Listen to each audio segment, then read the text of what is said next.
आखिरी बार आप बीमार कब पड़े थे? खूब कष्ट हुआ होगा। न आप पढ़ पाए होंगे, न दोस्तों से मिल पाए होंगे और न ही खेल कूद कर पाए होंगे। लेकिन कैसे बीमार पड़े थे आप? आपने शायद अनहेल्दी खाना खाया होगा, या फिर आप अनहेल्दी एनवायरनमेंट में रहे होंगे, या फिर आपका लाइफस्टाइल अनहेल्दी रहा होगा। अनहेल्दी खान पान, एनवायरनमेंट या लाइफस्टाइल ने आपका हेल्थ बिगाड़ दिया और आप बीमार पड़ गए। तो बीमारी मतलब डिजीज को समझने के लिए हेल्थ के कॉन्सेप्ट को समझना बहुत जरूरी है। ये मोनू है। मोनू बड़ा ही चंचल है और हमेशा खेलता रहता है। मोनू एक हेल्दी बच्चा है। ये चुन्नू है। ये बड़ा ही सुस्त बच्चा है। दौड़ने भागने में इसका कुछ खास इंटरेस्ट नहीं है। चुन्नू एक अनहेल्दी बच्चा है। तो क्या दौड़ने भागने के एबिलिटी से ही हम हेल्थ को डिसाइड कर सकते हैं? सोचिए। ये मोनू के दादाजी हैं, जिनका उम्र 70 साल है। वे अपना सारा काम खुद निपटा लेते हैं और घर के काम में भी हाथ बटाते हैं। दुकान से राशन लाना, मंडी से सब्जी लाना, ये सब दादाजी हर रोज कर लेते हैं। पर किसी ने दादाजी को दौड़ते हुए नहीं देखा। तो क्या दादाजी अनहेल्दी हैं? Of course not. दादाजी हेल्दी हैं। हेल्थ के लिए हम कोई ठोस स्टैंडर्ड सेट नहीं कर सकते, जैसे कि इस स्पीड से भाग सकने वाला इंसान हेल्दी हो और जो न भाग सके वो हेल्दी ना हो। ऐसा हम नहीं कर सकते। साइंस के टर्म्स जैसे velocity, acceleration, linear momentum, angular momentum, force, energy, इन्हें जैसे हम मेजर कर सकते हैं, उस तरह से हेल्थ को हम मेजर नहीं कर सकते। हेल्थ एक नॉन मेजरेबल क्वांटिटी है। हम ऐसा नहीं कहते कि पिछले महीने मैं बीमार पड़ा था तो 5 यूनिट का हेल्थ मेरा चला गया, या फिर इस साल मुझे खूब फिजिकल एक्सरसाइज करना है और 20 यूनिट का हेल्थ हासिल करना है। हम ऐसा नहीं कह सकते। हेल्थ एक नॉन मेजरेबल क्वांटिटी है। इसीलिए हेल्थ के लिए हम कोई ठोस स्टैंडर्ड सेट नहीं कर सकते। पर मोटे तौर पे ये कहा जा सकता है कि हेल्थ होता है वेल बीइंग, यानी स्टेट ऑफ इफेक्टिव फंक्शनिंग। जिस इंसान से जिस काम को कर पाने की उम्मीद की जाती है, अगर वो कर पाए तो वो हेल्दी है। पर हम हेल्थ को सिर्फ शरीर के साथ जोड़कर नहीं देखते। बीमार तो लोग मानसिक तौर पे भी होते हैं। और जब कोई इंसान कोई अनसोशल काम करता है, जैसे कि लोगों के साथ झगड़ना, मिसबिहेव करना, तो हम कहते हैं कि उसका एटीट्यूड, उसका बिहेवियर अनहेल्दी है। तो हेल्थ के साथ मन और सोशल बिहेवियर भी जुड़ा हुआ होता है।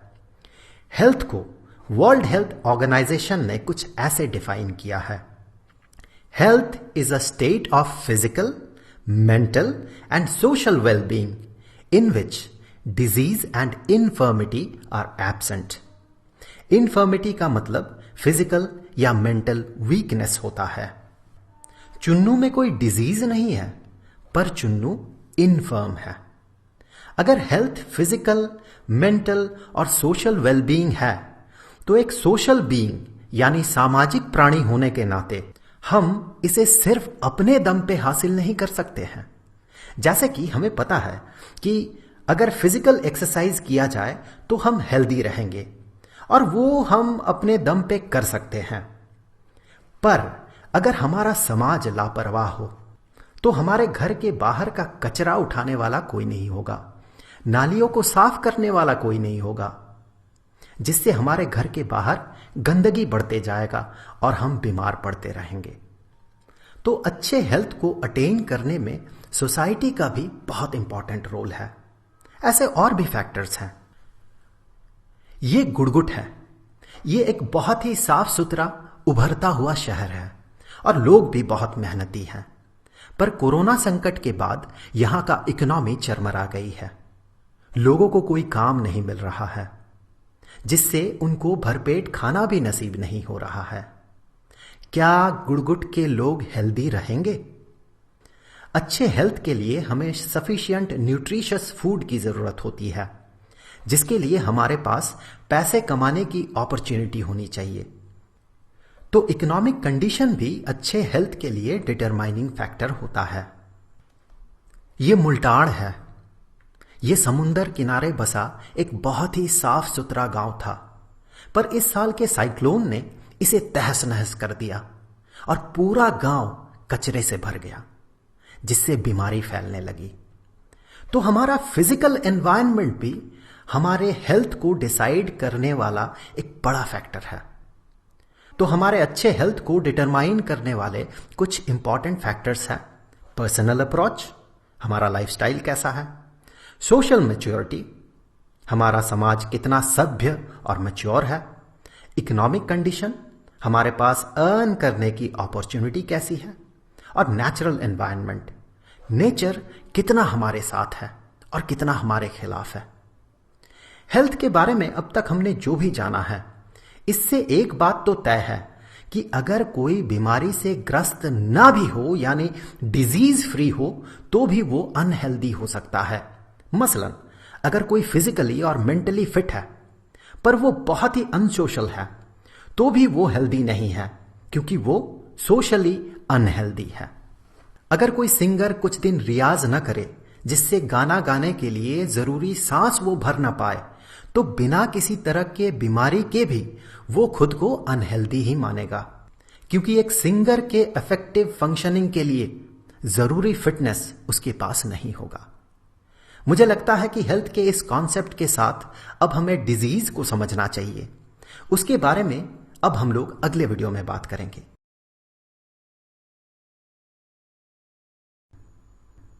आप जब बीमार पड़ते हैं तो क्या करते हैं?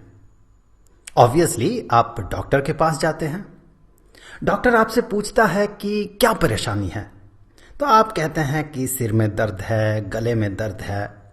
फिर डॉक्टर आपको एग्जामिन करना शुरू करते हैं। सबसे पहले तो थर्मोमीटर से आपका टेम्परेचर टेस्ट करते हैं, फिर ब्लड प्रेशर, और उसके बाद कुछ ब्लड टेस्ट करवाते होंगे। फिर इन सब के बेसिस में डॉक्टर आपका जो डिजीज है इसे डायग्नोज करते हैं और आपको कुछ दवाई देते हैं। अब इस पूरे प्रोसेस में ये जो फर्स्ट ग्रुप है, जो कि आपने डॉक्टर को बताया, आपका जो फीलिंग था, आप जो फील कर रहे थे, आपका जो सेंसेशन था, हेडेक हो गया, गले में दर्द हो गया, इनको कहा जाता है सिम्टम्स, जो कि सिर्फ पेशेंट फील करता है। और पेशेंट का जो सामने वाला होता है वो इस चीज को तब तक नहीं समझ पाता है जब तक कि पेशेंट उसे एक्सप्रेस ना करे समहाउ, या तो बोलकर या फिर एक्सप्रेसिव वे में उसे एक्सप्रेस ना करे। इसे सिम्टम्स कहा जाता है। और ये जो दूसरा कैटेगरी है, जो कि डॉक्टर ऑब्जर्व करते हैं, मेजर करते हैं या टेस्ट करते हैं, कुछ भी हो, जो कि सामने वाला इसे समझ पाता है बिना पेशेंट के एक्सप्रेशन से, उसे कहा जाता है साइंस ऑफ डिजीज। तो मोटे तौर पे आप कह सकते हैं सिम्टम है वो चीज जो कि पेशेंट का सामने वाला नहीं समझ पाता है, लेकिन पेशेंट उसे फील कर पाता है।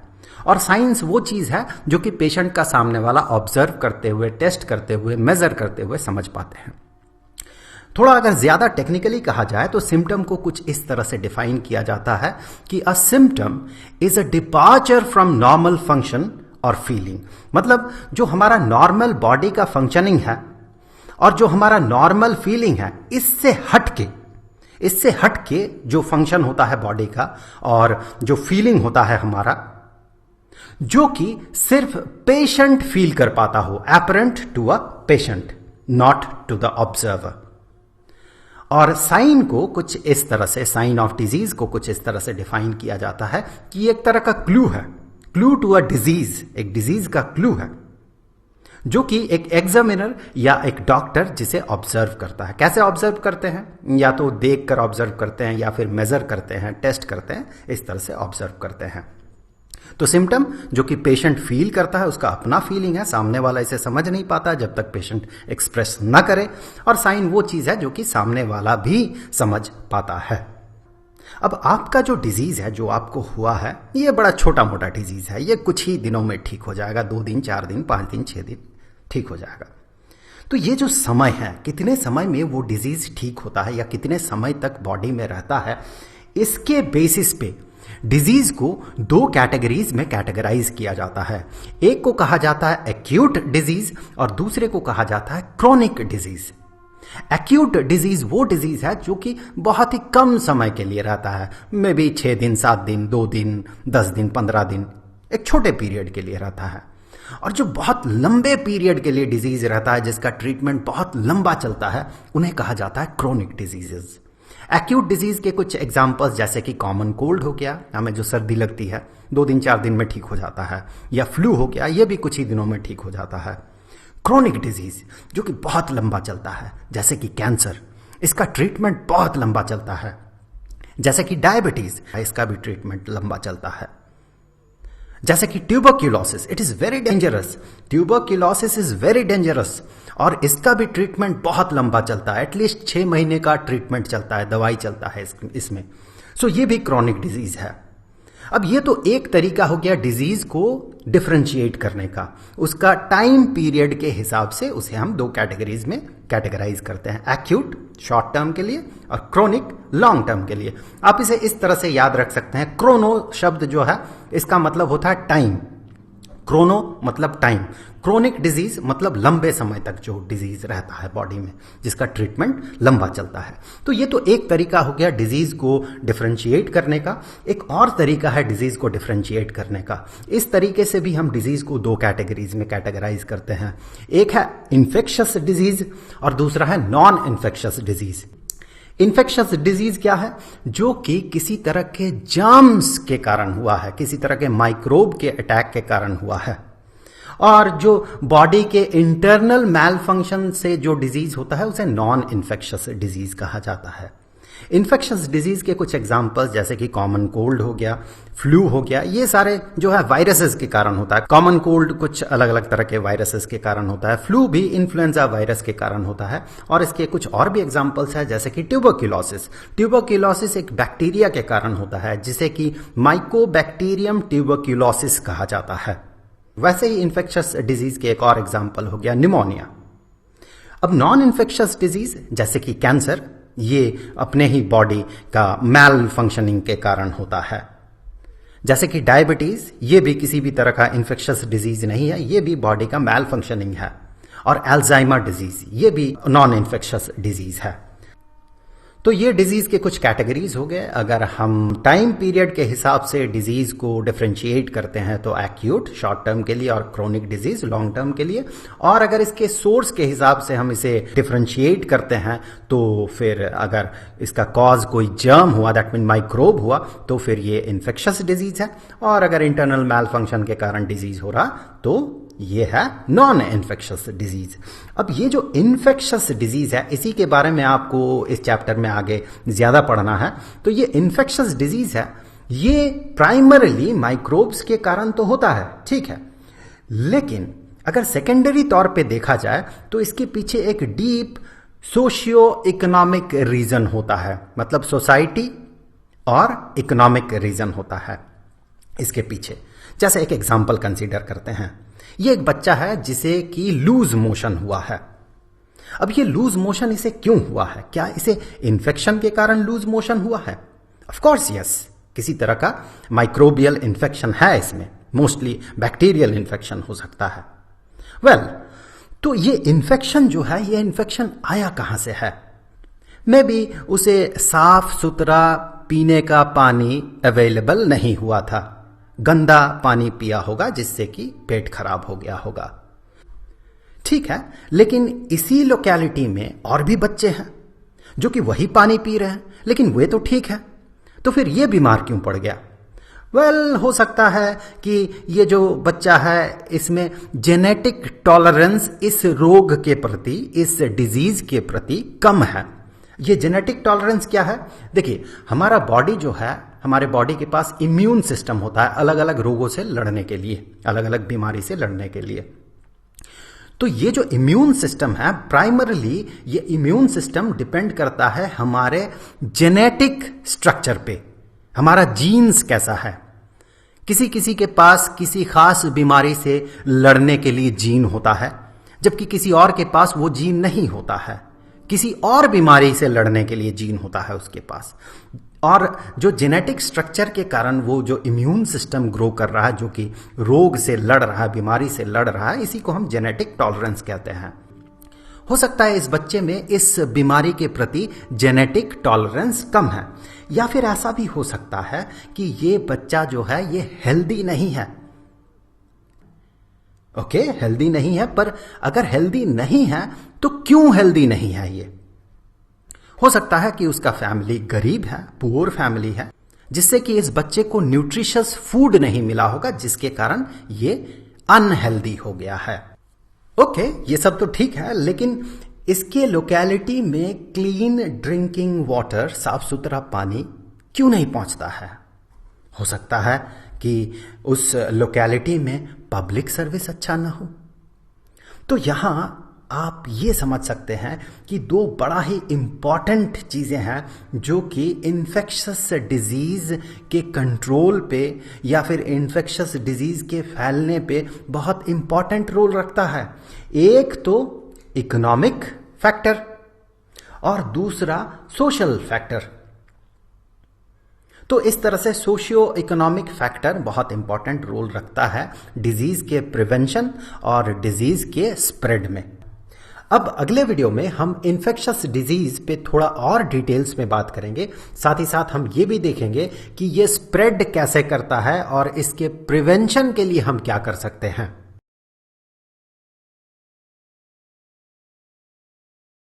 आपने कभी मेडिकल स्टोर से दवाई खरीदा है? वहां आपको बहुत बहुत अलग अलग तरीके के रंग बिरंगे दवाई दिखी होगी, पर इतने अलग अलग तरीके के दवाई की जरूरत हमें क्यों होती है? तो भाई बीमारी भी तो हमें कई तरह की होती है। Flu, jaundice, diarrhoea, tuberculosis, diabetes, Alzheimer disease, cholera, malaria, measles, cancer, chicken pox, कितने तरह की बीमारी है। अलग अलग बीमारी, अलग अलग दवाई। अब इनमें से कुछ बीमारी हमारे शरीर के मैल फंक्शन के कारण होता है, जिन्हें हम नॉन इन्फेक्शस डिजीज कहते हैं, और बहुत सारे बीमारी पैथोजेंस यानी जर्म्स के अटैक के कारण होता है, जिन्हें हम इन्फेक्शस डिजीज कहते हैं। अब पैथोजेंस भी तो एक तरह का नहीं होता है। अगर ब्रॉडली भी कैटेगराइज करें तो भी पैथोजेंस के कई टाइप्स है। वायरसेस, बैक्टीरिया, फंगाई, प्रोटोजोआ, इस तरह के बहुत सारे कैटेगरीज है। वायरसेस से common cold, influenza, AIDS, Ebola, कोविड-19 इस तरह की बीमारी होती है। बैक्टीरिया से ट्यूबरक्लोसिस, कॉलेरा, लेप्रोसी, प्लेग इस तरह की बीमारी होती है। और फंगाई से नॉर्मली स्किन डिजीजेस जैसे कि रिंग वॉर्म जैसी बीमारी होती है। और प्रोटोजोआ से मलेरिया, कालाजार इस तरह की बीमारी होती है। ये तो सारे यूनिसेल्यूलर ऑर्गेनिजम्स हैं। कभी कभी मल्टी सेल्यूलर ऑर्गेनिजम्स जैसे कि वर्म्स से भी हमें बीमारी होती है, जैसे कि एलिफेंटियासिस। इन तमाम तरह के पैथोजेंस के लाइफ प्रोसेसेस अलग अलग तरह का होता है। जैसे कि वायरसेस बॉडी के सेल के अंदर चला जाता है और वहीं घर बना लेता है, जबकि बैक्टीरिया ऐसा नहीं करता है। वो प्रोटेक्शन के लिए अपने सेल के बाहर सेल वॉल बना लेता है। तो इन अलग अलग लाइफ प्रोसेसेस को रोकने के लिए दवाई भी अलग अलग होती है।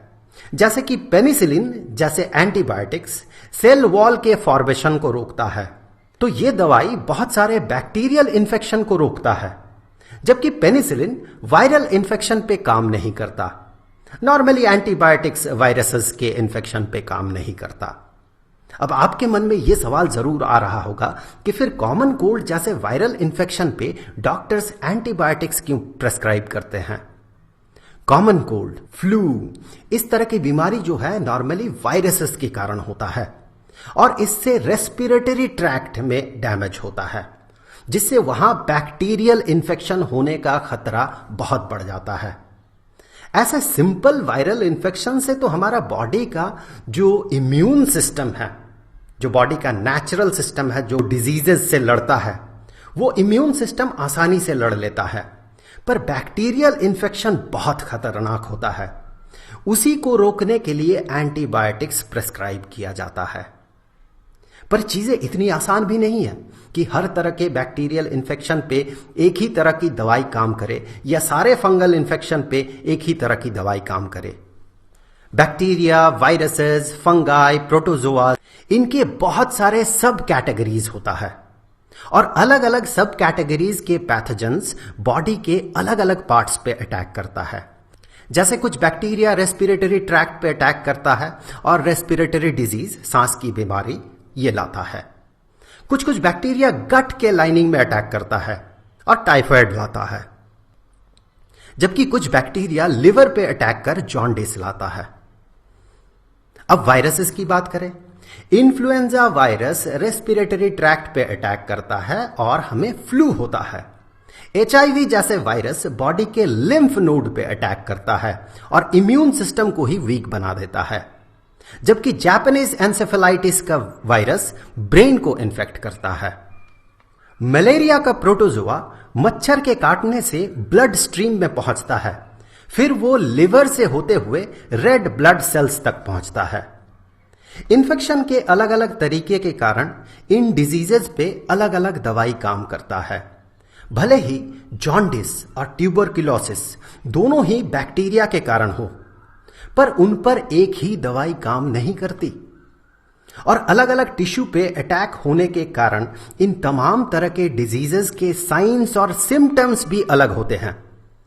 अगर लिवर टारगेट हो तो जॉन्डिस होता है, अगर ब्रेन टारगेट हो तो सिर में दर्द होता है, उल्टी होती है, बेहोशी आ सकती है। अगर रेस्पिरेटरी ट्रैक्ट टारगेट हो तो सांस लेने में दिक्कत होती है, खांसी होती है। ज्यादातर बीमारी में एक कॉमन इफेक्ट होता है, वो है बुखार आना। जब भी पैथोजेंस बॉडी के अंदर आता है तो हमारा इम्यून सिस्टम उससे लड़ने लगता है और वही इम्यून सिस्टम बॉडी टेम्परेचर को भी बढ़ा देता है, क्योंकि 99-100 डिग्री फ़ारेनहाइट में इम्यून सिस्टम बहुत ज्यादा असरदार होता है और इस टेम्परेचर में जो पैथोजेंस है उनका ग्रोथ रुक जाता है। इसीलिए छोटे मोटे बुखार में एंटी इन्फ्लेमेटरी मेडिसिन जैसे कि पैरासिटामोल नहीं लेनी चाहिए। बेहतर होता है कि आप एक दिन इंतजार करें और पूरी तरह से लिक्विड डाइट जैसे कि नारियल पानी और फ्रूट जूस पे रहे, स्पेशली साइट्रिक फ्रूट जैसे कि संतरा हो गया। इनमें मिराक्यूलस इफेक्ट होता है, पर बहुत तेज बुखार 103-104 डिग्री फ़ारेनहाइट या उससे ज्यादा बहुत खतरनाक होता है। यह इंटरनल ऑर्गन्स को डैमेज कर सकता है। इसीलिए बुखार बढ़ने से ही हमें अच्छे डॉक्टर्स की सलाह लेनी चाहिए। तो strong immune system infectious diseases के खिलाफ सबसे अच्छा प्रोटेक्शन होता है, इसका कोई सब्स्टिट्यूट नहीं है। पर कुछ पैथोजेंस जैसे कि एचआईवी इम्यून सिस्टम पर ही अटैक करता है, जो बहुत खतरनाक होता है, क्योंकि इम्यून सिस्टम के वीक हो जाने से छोटी मोटी बीमारी भी बड़ी हो सकती है, जैसे कि सिंपल कोल्ड निमोनिया बन सकता है, एक छोटा गट इन्फेक्शन बड़ा डायरिया बन सकता है। इम्यून सिस्टम के वीक हो जाने से लोगों के सर्वाइवल चांसेस कम हो जाता है। अपना इम्यून सिस्टम ठीक रखें, फल खाएं, कच्ची सब्जी सैलड के तौर पे खाएं, वेजिटेरियन रहने की कोशिश करें, रेगुलर फिजिकल एक्सरसाइज करें, खुश रहें, क्योंकि खुश रहने से स्ट्रेस हार्मोन जैसे कि कॉर्टिसोल का लेवल बॉडी में कम होता है और कॉर्टिसोल इम्यून सिस्टम को ड्रास्टिकली नीचे ले जाता है। इसीलिए खुश रहने की कोशिश करें, जीवन के छोटे छोटे बातों पे खुशी ढूंढें, दोस्तों के साथ समय बिताएं, अपने परिवार के साथ समय बिताएं। नंबर के पीछे भागते हुए पागलों की तरह ना पढ़े, इससे आज तक किसी को कुछ नहीं मिला है। और हां, सारी बातें एक तरफ और ये दूसरी तरफ, ध्यान करें। जब आप करेंगे तभी आपको समझ में आएगा कि इसका कितना बड़ा इंपैक्ट हमारे जीवन में पड़ सकता है। ये हमारे शरीर को स्ट्रांग करता है और मन को बहुत हद तक शांत करता है, जिससे कि हमारा इंटेलेक्ट भी तेज होता है। अब अगले वीडियो में हम ये बात करेंगे कि ये जो जर्म्स है ये एक इंसान से दूसरे इंसान में फिर पूरे कम्युनिटी में किस तरह से स्प्रेड करता है, जिसे जाने बिना हम इन बीमारियों को रोक नहीं सकते हैं।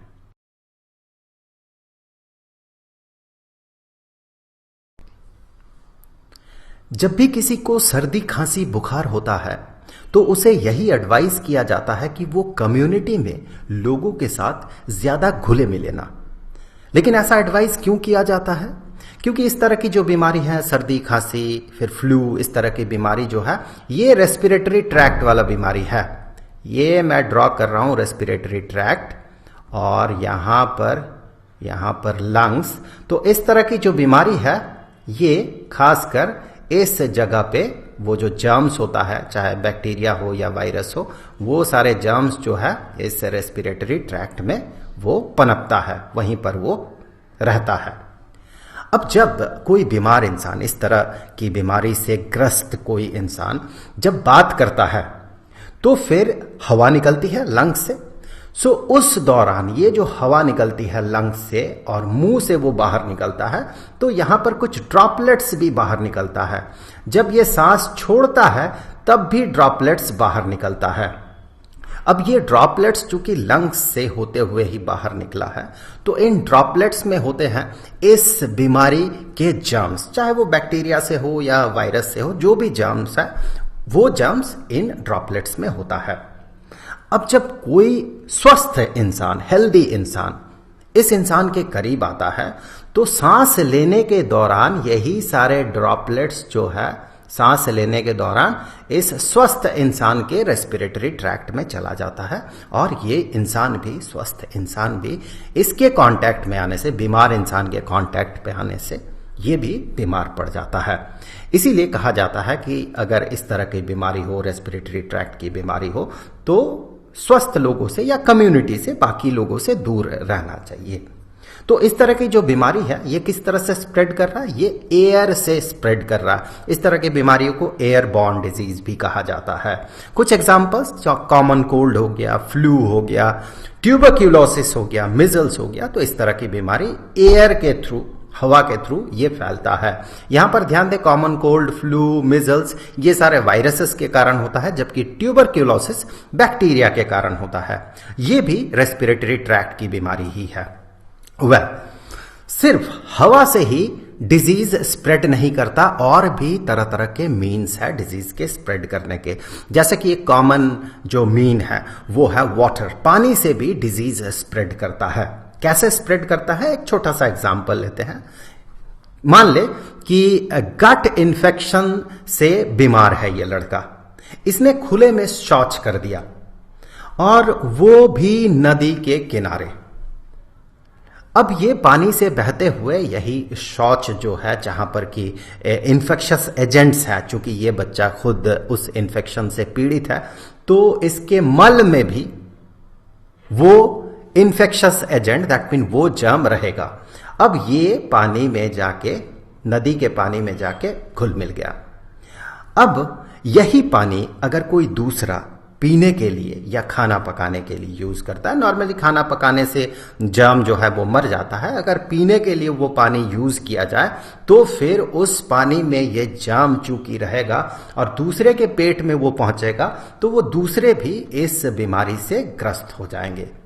इस तरह का जो डिजीज का स्प्रेड है, इस तरह जो स्प्रेड करने वाले कुछ डिजीजेस के नाम है कॉलेरा, हेपेटाइटिस ए। इस तरह की बीमारी पानी से फैलता है। अब देखिए, कुछ बीमारी ब्लड से भी फैलता है। किस तरह से ब्लड से फैल सकता है? मान ले कोई नाई किसी का दाढ़ी बना रहा है और ये इंसान कुछ ऐसे बीमारी से ग्रस्त है जो कि खून से एक इंसान से दूसरे इंसान तक पहुंच सकता है। खून में जो जर्म एग्जिस्ट करता है। अब मान ले दाढ़ी बनाते हुए इसका फेस में कहीं पर कट जाता है और उसमें खून लग जाता है। अब ये नाई ब्लेड को चेंज नहीं करता है। मान ले ब्लेड को चेंज किए बिना दूसरे का दाढ़ी बनाता है और उसका भी कट जाता है फेस, तो उस दौरान भी ये जो जर्म है, ये जर्म माइक्रोब जो है, ये दूसरे इंसान तक पहुंच सकता है। एक दूसरा एग्जाम्पल, अगर मान ले किसी को इंजेक्शन दिया जा रहा है और सेम सिरिंज से दो इंसानों को इंजेक्शन दिया गया, जबकि नॉर्मली आजकल ऐसा नहीं होता है, डिस्पोजेबल सिरिंज मिलता है, पहले के दिनों में ऐसा हुआ करता था। अब मान ले कोई बीमार इंसान, उसे सिरिंज से इंजेक्शन दिया गया और उसमें वो बीमारी है जो कि खून से फैल सकता है, फिर उसी सीरिंज से अगर दूसरे को इंजेक्ट किया जाए तो फिर वो बीमारी दूसरे तक पहुंच सकता है। ऐसा एग्जाम्पल है hepatitis B, hepatitis C, HIV AIDS, इस तरह की बीमारी है जो कि खून से फैलता है। बॉडी फ्लूइड से भी इस तरह की बीमारी जो है वो फैल सकता है, खासकर HIV एड्स। बॉडी फ्लूइड्स मतलब यहां पर मैं एक खास चीज मेंशन करना चाहूंगा जिससे कि एड्स होने का खतरा रहता है, काफी ज्यादा खतरा रहता है, वो है सेक्सुअल इंटरकोर्स के दौरान सेक्सुअल ऑर्गन से निकलने वाला बॉडी फ्लूइड। इस तरह के बॉडी फ्लूइड के एक्सचेंज के दौरान भी ऐसी बीमारी फैल सकता है, खासकर HIV एड्स। आगे बढ़ते हैं। यहां पर बॉडी फ्लूइड के कैटेगरी में ही आता है सलाइवा, लेकिन इसके लिए एक स्पेशल मेंशन होना जरूरी है, रीजन आपको समझ में आ जाएगा। सलाइवा से भी बहुत सारे डिजीज, सलाइवा मतलब लार से भी बहुत सारा डिजीज स्प्रेड करता है। किस तरह से स्प्रेड कर सकता है? मान ले कि एक ही साथ बहुत सारे इंसान एक ही थाली में खाना खा रहा है। इस दौरान अगर कोई एक इंसान इस तरह के बीमारी से ग्रस्त हो जो बीमारी सलाइवा से स्प्रेड कर सकता है, तो फिर वो बीमारी दूसरे तक भी पहुंच सकता है। और किसिंग से भी सलाइवा से स्प्रेड होने वाला बीमारी एक इंसान से दूसरे इंसान में पहुंच सकता है। कुछ एग्जांपल्स है, hepatitis B, flu, rhino virus भी इस तरह से फैलता है जो कॉमन कोल्ड का कारक है। तो इन एग्जाम्पल में देखें HIV एड्स नहीं है। भले ही HIV एड्स ब्लड से फैले और साथ ही साथ सेक्सुअल ऑर्गन से निकलने वाले फ्लूइड से फैले, लेकिन ये सलाइवा से नहीं फैलता है, इसीलिए सलाइवा को एक स्पेशल मेंशन के तौर पे अलग से मेंशन किया गया। अब कुछ बीमारी जो है वो टच से भी फैल सकता है, जैसे कि रिंग वॉर्म्स और चिकन पॉक्स। ये रिंग वॉर्म है, दाद जिसे हम कहते हैं। दाद टच से भी फैल सकता है, इतना संक्रामक होता है ये। दूसरे के कपड़े पहनने से भी, यूज करने से भी ये फैल सकता है। चिकन पॉक्स, ये रहा चिकन पॉक्स का एग्जांपल, आपको पता ही होगा चिकन पॉक्स क्या है। चिकन पॉक्स भी छूने से फैल सकता है। अब कुछ बीमारी ऐसी भी है जो कि एनिमल्स या इंसेक्ट्स से फैलता है, जैसे कि मलेरिया, रेबीज, डेंगी फीवर, इस तरह की बीमारी एनिमल्स या इंसेक्ट से फैलता है। मच्छर के काटने से हमें पता है मलेरिया होता है, और मच्छर के काटने से डेंगी फीवर भी होता है। तो वो जो बीमारी है मलेरिया का प्रोटोजोआ जो है और डेंगी का वायरस जो है, ये मच्छर कैरी करता है, इसे वेक्टर कहा जाता है। इस तरह के कैरियर जो होता है इसे वेक्टर कहा जाता है। तो मच्छर उसे कैरी करता है, और जब एक बीमार इंसान को काटने के बाद वो किसी स्वस्थ इंसान को काटता है तो वो स्वस्थ इंसान भी उस बीमारी से ग्रस्त हो सकता है। तो यहां पर कैरियर कौन हुआ? स्प्रेड ऑफ डिजीज कौन कर रहा है? वो इंसेक्ट कर रहा है। एनिमल भी डिजीज स्प्रेड करता है, जैसे कि रेबीज को स्प्रेड करता है कुत्ते, पागल कुत्ते, जिसे हम पागल कुत्ते कहते हैं। तो एक पागल कुत्ता जिसमें कि रेबीज का वायरस होता है, वो किसी स्वस्थ इंसान को काट दे तो उसे भी रेबीज हो सकता है। अगले वीडियो में हम लोग ये बात करेंगे कि इस तरह के डिजीजेस को, इन्फेक्शियस डिजीजेस को प्रिवेंट कैसे किया जाता है।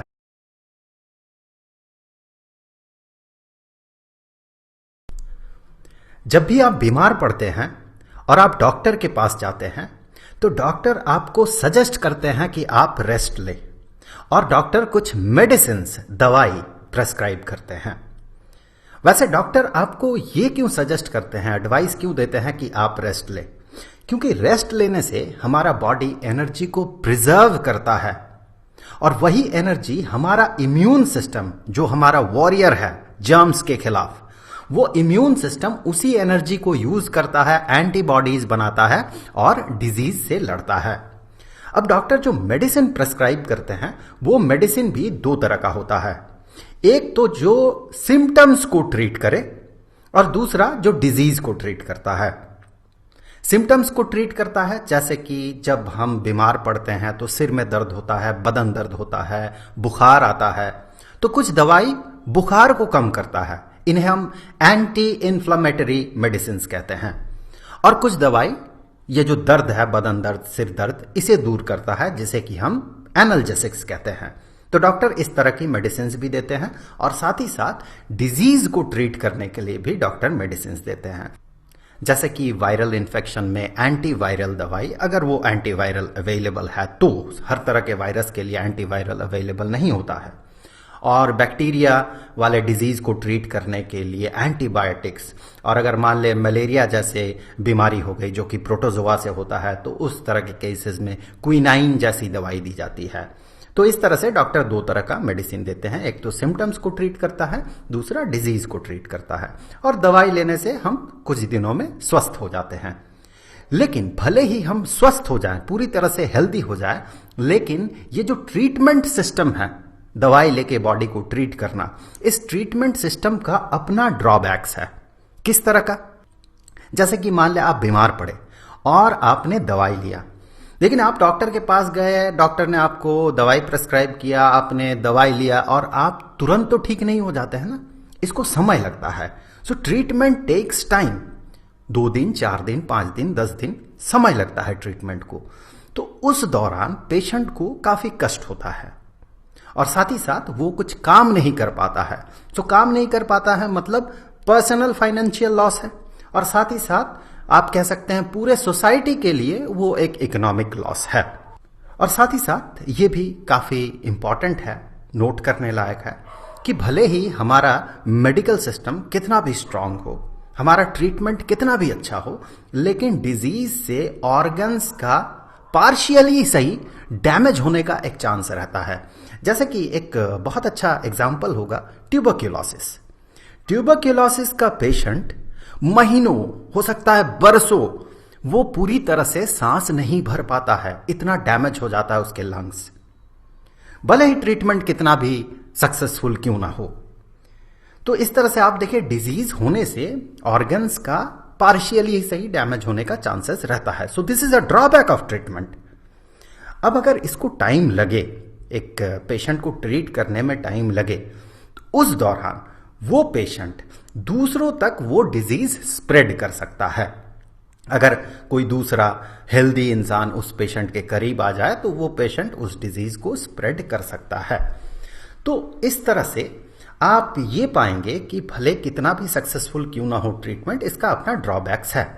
इसीलिए कहा जाता है कि प्रिवेंशन, एक डिजीज का prevention is better than treatment. Obviously treatment मतलब उसको बीमारी हुई है और फिर हम कुछ दिनों तक उसे ट्रीट कर रहे हैं, जिसका अपना ड्रॉबैक्स है, तो इससे बेहतर होगा उसे प्रिवेंट कर लिया जाए। अब जो बीमारी है वो तो अलग अलग तरीके से स्प्रेड करता है, कोई पानी से स्प्रेड करता है, कोई हवा में स्प्रेड करता है, तो इसीलिए अलग अलग तरह का जो मोड में स्प्रेड करने वाली बीमारी है उसके लिए अलग अलग तरह का प्रिवेंशन होता है। जैसे कि हमें पता है कि डिजीज किस तरह से स्प्रेड कर सकता है, हवा से कर सकता है, पानी से कर सकता है, ब्लड से कर सकता है, सलाइवा से कर सकता है, छूने से भी बहुत सारी बीमारी स्प्रेड करता है, और कुछ एनिमल्स और इंसेक्ट्स से फैलता है। जैसे एयर वाला एग्जांपल ले लेते हैं, किस तरह की बीमारी एयर से स्प्रेड करता है, जैसे कि ट्यूबरक्यूलोसिस हो गया, जैसे कि कॉमन कोल्ड या फ्लू हो गया। तो इस तरह की बीमारी जो है हवा से स्प्रेड करता है। कैसे?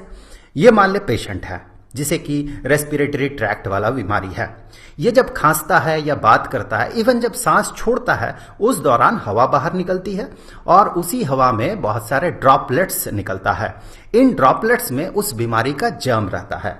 जब कोई हेल्दी इंसान इस बीमार इंसान के आसपास पहुंचता है तो यही सांस लेने के दौरान यही जर्म्स इसके रेस्पिरेटरी ट्रैक्ट में चला जाता है और फिर ये भी बीमार पड़ सकता है। तो इसे रोकने का कुछ प्रिवेंटिव मेजर्स हम ले सकते हैं, जैसे कि किसी जगह पे मान ले कि रेस्पिरेटरी ट्रैक्ट वाली बीमारी जो है ये फैल रही है, तो उस जगह पे हम ओवर क्राउडेड प्लेसेस से बच सकते हैं, जहां पर बहुत ज्यादा भीड़ भाड़ है, वहां से हम बच सकते हैं। और साथ ही साथ अगर मैंडेटरी हो मार्केट जाना वगैरह तो हम मास्क का यूज कर सकते हैं। इससे बहुत हद तक हम इस डिजीज से बच सकते हैं, इस तरह के रेस्पिरेटरी डिजीजेस से बच सकते हैं। अब कुछ बीमारी जैसे कि कॉलेरा, हेपेटाइटिस, ये पानी से फैलता है। इसके लिए क्या उपाय होगा? जो पानी हम पीते हैं उसे पीने से पहले हम ट्रीट कर ले, प्रॉपरली ट्रीट कर ले। जैसे कि हो सकता है हम पानी को उबाल ले, या फिर कुछ मॉडर्न टेक्नोलॉजी जैसे कि रिवर्स ऑस्मोसिस का भी हम सहारा ले सकते हैं। इस तरह से हम पानी को ट्रीट करके पिए तो इस तरह के डिजीजेस जैसे कि कॉलेरा, हेपेटाइटिस, इनसे हम बच सकते हैं। और कुछ बीमारी ब्लड से फैलता है। कैसे, किस तरह से? मान ले कि किसी को इस तरह का बीमारी है जो ब्लड से फैलता हो, और वो नाई के पास गया दाढ़ी बनाने। वो दाढ़ी बना रहा नाई, अब इसके फेस में छोटा सा कट आ गया और वही ब्लड इसके रेजर में चला गया, ब्लेड में चला गया। अब अगर ये ब्लेड को बिना बदले किसी दूसरे इंसान को शेव करता हो और उसका भी फेस अगर कट जाए तो फिर वो ब्लड से ट्रांसफर होने वाला या ब्लड के थ्रू स्प्रेड करने वाला जो डिजीज है दूसरे इंसान तक पहुंच सकता है। या फिर मान ले एक ही सीरिंज से 2 इंसान को इंजेक्ट किया जा रहा है वैक्सीन, तो ऐसे केस में एक पेशेंट से दूसरे हेल्दी इंसान तक वो डिजीज फैल सकता है। तो इसे हम कैसे रोक सकते हैं? वैसे आपको तो दाढ़ी बनाने की जरूरत नहीं होगी फिलहाल, लेकिन 2 साल 3 साल बाद आपको दाढ़ी बनाना होगा। तो वैसा सिचुएशन में अगर आप किसी नाई के पास जाएं तो ये इंश्योर कर ले कि वो ब्लेड को चेंज करे दाढ़ी बनाने से पहले। और सीरिंज की बात अगर करें तो अभी तो ये कॉमन नॉर्म हो गया, कॉमन प्रैक्टिस हो गया कि हम डिस्पोजेबल सीरिंज यूज करते हैं। फिर भी ये इंश्योर कर लेना बेहतर होता है कि जो सीरिंज यूज किया जा रहा है वो डिस्पोजेबल सीरिंज हो। अब कुछ बीमारी, कुछ डिजीज सलाइवा से स्प्रेड करता है जैसे कि हेपेटाइटिस। तो ऐसा सिचुएशन में हमें जूठा खाने से बचना चाहिए। कुछ बीमारी जैसे कि रिंगवॉर्म, दैट मीन दाद, इस तरह की बीमारी जो है, स्किन डिजीजेस खासकर, ये छूने से फैलता है और दूसरों के सामान यूज करने से भी फैलता है, जैसे कि दूसरे के कपड़े पहनने से या फिर दूसरे का कंघी यूज करने से फैलता है। तो यह बेहतर होता है कि हम दूसरे का सामान यूज ना करें। अब कुछ बीमारी जैसे कि डेंगू फीवर, मलेरिया, ये मच्छर से फैलता है, इंसेक्ट से फैलता है। तो इसे अगर फैलने से रोकना है तो फिर हमें इन इंसेक्ट्स का, मच्छर का ब्रीडिंग को ही बंद करना होगा। तो हम अपने आसपास के एनवायरनमेंट को बहुत साफ सुथरा रख सकते हैं जिससे कि मच्छर अंडे ना दे सके, जिससे कि इनका नंबर्स ना बढ़े। तो हम अपने आसपास के एनवायरनमेंट को साफ सुथरा रख के इस तरह की बीमारी, डेंगू फीवर, मलेरिया वगैरह को रोक सकते हैं। अब प्रिवेंशन का एक बहुत ही इंटरेस्टिंग और बहुत ही इफेक्टिव तरीका है इम्यूनाइजेशन। बच्चों को जो वैक्सीन दिया जाता है, जब वैक्सीन दिया जाता है तो उससे हमें फायदा क्या पहुंचता है? जो वैक्सीन में होता है वो होता है डेड या फिर वेरी वीक बैक्टीरिया या वायरस। ये बहुत वीक होता है या डेड होता है। जब इसे इंजेक्ट किया जाता है तो होता क्या है कि हमारे इम्यून सिस्टम उसे डिटेक्ट करता है और डिटेक्ट करके उसके खिलाफ एंटीबॉडीज बनाता है। और इम्यून सिस्टम का अपना एक मेमोरी होता है, उस मेमोरी में उस बैक्टीरिया या वायरस को वो अपने मेमोरी में स्टोर कर लेता है कि आगे अगर इस तरह का बैक्टीरिया या वायरस आए तो इसी तरह का एंटीबॉडीज इसे बनाना है, ये वो रजिस्टर करके रखता है।